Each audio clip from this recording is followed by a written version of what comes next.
నేడు బీజేపీ కార్యాలయంలో రైతు దీక్ష నిరసన దీక్ష చేపట్టనున్న బీజేపీ చీఫ్ కిషన్ రెడ్డి.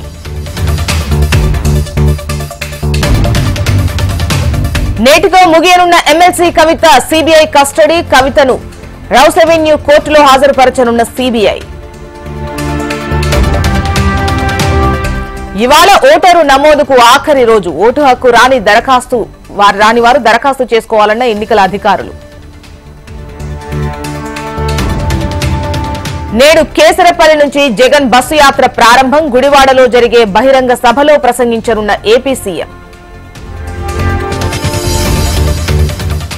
నేడు కామారెడ్డి మున్సిపల్ చైర్మన్ ఎన్నిక. చైర్మన్ పీఠంపై వివిధ పార్టీల కన్ను.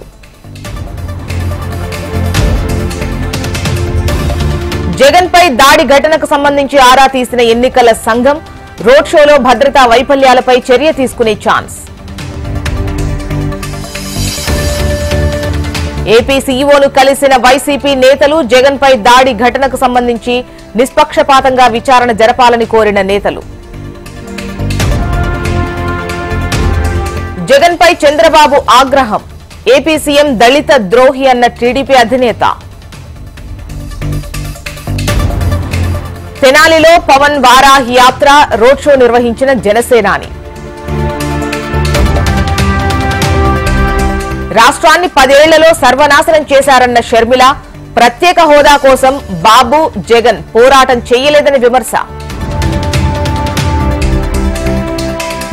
హైదరాబాద్ నోవాటెల్లో ముఖ్య నేతలతో కేసీ వేణుగోపాల్ భేటీ. పార్లమెంట్ ఎన్నికల్లో అనుసరించాల్సిన వ్యూహాలపై చర్చించిన నేతలు. ఈ నెల 16న తమిళనాడులో పవన్ ఎన్నికల ప్రచారం. తమిళసైకు మద్దతుగా ప్రచారం చేయనున్న జనసేనాని. గురు గోవింద్ జన్మదినోత్సవంలో పాల్గొన్న కిషన్ రెడ్డి. సిక్కులు ఆధ్యాత్మిక సేవలో ముందుంటారని కొనియాడిన కేంద్ర మంత్రి. రేవంత్ రెడ్డిపై ఎంపీ అరవింద్ ఆసక్తికర వ్యాఖ్యలు. బీజేపీలోకి రేవంత్ వస్తే స్వాగతిస్తామన్న అరవింద్. వచ్చే ఎన్నికల్లో ఇండియా కూటమిదే విజయం. 2004 చరిత్ర పునరావృతమవుతుందన్న రేవంత్ రెడ్డి.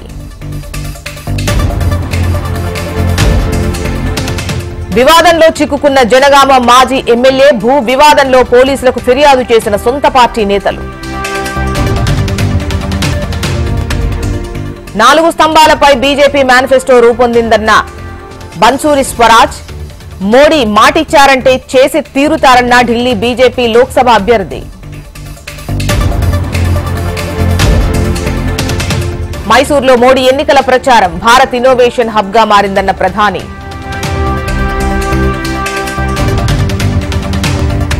బీజేపీ మేనిఫెస్టోపై కాంగ్రెస్ అధ్యక్షుడు ఖర్గే ఫైర్. మోడీ హామీ జుమ్లాస్ వారంటీ అని విమర్శ. మోడీ హయాంలో ద్రవ్యోల్బణం పెరిగిపోయింది. ఎన్నికల స్టంట్లు చేస్తున్నారన్న ప్రియాంక గాంధీ. ఇజ్రాయెల్పై ఇరాన్ క్షిపణుల దాడి. ఇజ్రాయెల్కు అండగా ఉంటామని హామీ ఇచ్చిన అమెరికా. లక్నోపై కోల్కతా ఘన విజయం. 8 వికెట్ల తేడాతో 162 పరుగుల లక్ష్యాన్ని ఛేదించిన కేకేఆర్. పంజాబ్ కింగ్స్ కు మరో షాక్. భుజం గాయంతో ఆటకు దూరమైన శిఖర్ ధావన్.